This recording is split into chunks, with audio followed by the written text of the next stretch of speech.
भोजपुरी में एक कहावत बा, चढ़ावल ढोल जितना अच्छा बाजेला उतना जल्दी फाटबो करेला। जी हाँ, ये बोल मेरे नहीं हैं, बल्कि ये बोल है पूर्व दिवंगत सांसद और सिवान के जाने माने बाहुबली शहाबुद्दीन के बेटे ओसामा साहब के चाहने वालों की। जी हाँ, इन दिनों फेसबुक पर कुछ ऐसा ही लिखा जा रहा है, लेकिन ऐसा क्यों लिखा जा रहा है? आखिरकार ओसामा साहब के जो चाहने वाले हैं, जो शहाबुद्दीन को चाहने वाले हैं, वो किससे नाराज हैं और किससे नाराज होकर ये बातें लिख रहे हैं?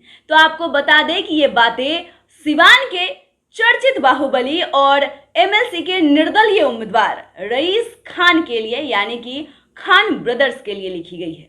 तो क्या अब सिवान में वर्चस्व की लड़ाई होने लगी है? क्योंकि शहाबुद्दीन के जो बेटे हैं ओसामा साहब, उनके जो चाहने वाले हैं, उनका कहना है कि एक बेसहारा को फंसाया जा रहा है, एक बेसहारा पर लांछन लगाया जा रहा है। ये पूरा मामला क्या है, चलिए हम आपको थोड़ा और विस्तार से बताते हैं कि सिवान में इन दिनों क्या कुछ हो रहा है।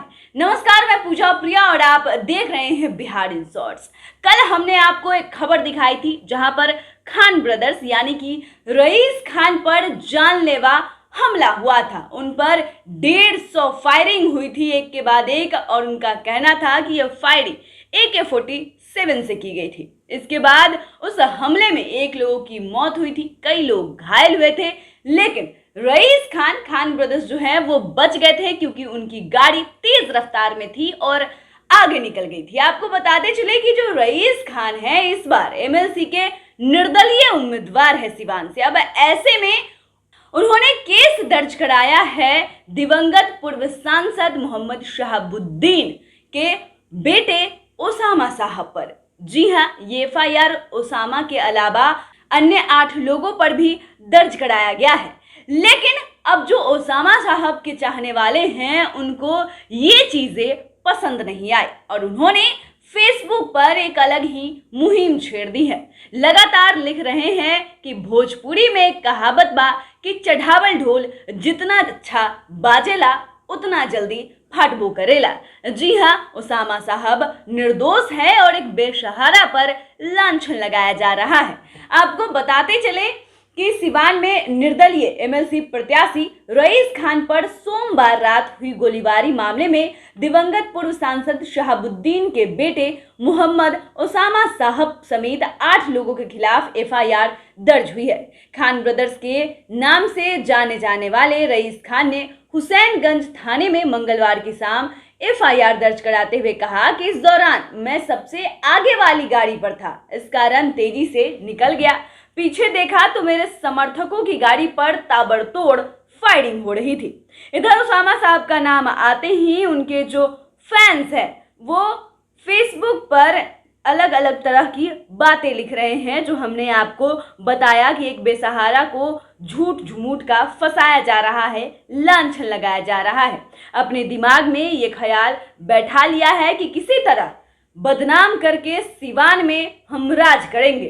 तो ये आपकी भूल है। जिसके साथ हम लोग कल थे उनके साथ आज भी हैं और कल भी रहेंगे, चाहे कोई कितना भी राजनीति कर ले। सिवान में साहब नहीं बन सकता, ऊपर वाले के घर में देर है अंधेर नहीं। बता दें कि एमएलसी चुनाव में आरजेडी प्रत्याशी विनोद कुमार जायसवाल को पूर्व सांसद शहाबुद्दीन के परिवार का समर्थन मिला है और ऐसे में जो इसी एमएलसी चुनाव में निर्दलीय उम्मीदवार है रईस खान, उन्होंने जो खान ब्रदर्स के नाम से जाने जाते हैं, उन्होंने अब शहाबुद्दीन के बेटे ओसामा साहब समेत 8 लोगों पर ताबड़तोड़ फायरिंग और जानलेवा हमला करने के मामले में उन पर FIR दर्ज कराया है। लेकिन जो शहाबुद्दीन के चाहने वाले हैं उनका साफ तौर पे कहना है कि अगर सिवान में कोई ये सोच रहा है कि वो जो वर्चस्व की राजनीति करेगा, वो ये सोच रहा है कि झूठ मूठ में ओसामा को फंसाकर वो अपना दबदबा दिखा सकता है, तो ऐसा नहीं है। हम कल जिसके साथ थे आज भी उसी के साथ है। आप सबको पता है कि इन दिनों खबरें किस तरीके की चल रही थी कि दिवंगत पूर्व सांसद शहाबुद्दीन के बेटे उसामा साहब को और कहा गया है कि पूरी साजिशकर्ता यही है। लेकिन उनके फैंस एक अलग ही बात कह रहे हैं। फेसबुक पर गोलबंदी शुरू हो गई है,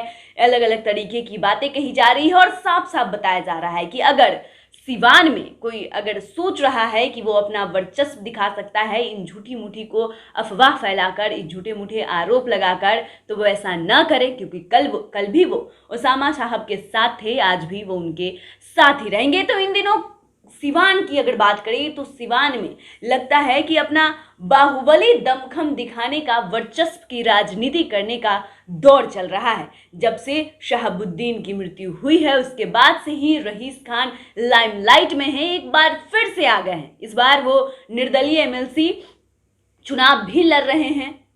अब ऐसे में नतीजा क्या आता है वो भी देखना काफी दिलचस्प होगा। क्या शहाबुद्दीन परिवार, जिसको सपोर्ट कर रहा है आरजेडी के उम्मीदवार, क्या वो आते हैं सामने जीत कर, या फिर रईस खान की जीत होती है? क्योंकि उससे भी वर्चस्व की राजनीति जो है, वर्चस्व जो है वो देखने को मिलेगा कि आखिरकार जीत किसकी होती है। लेकिन उससे पहले जो ये आरोप प्रत्यारोप लगाए जा रहे हैं, ये कितना सच है कितना झूठ है, ये तो जांच के बाद सच्चाई सामने आ ही जाएगी। लेकिन आप इस बारे में क्या राय रखते हैं हमें कमेंट कर जरूर बताइएगा। आप देख रहे हैं बिहार इन शॉर्ट्स। हमारे साथ बने रहने के लिए आपका बहुत बहुत शुक्रिया।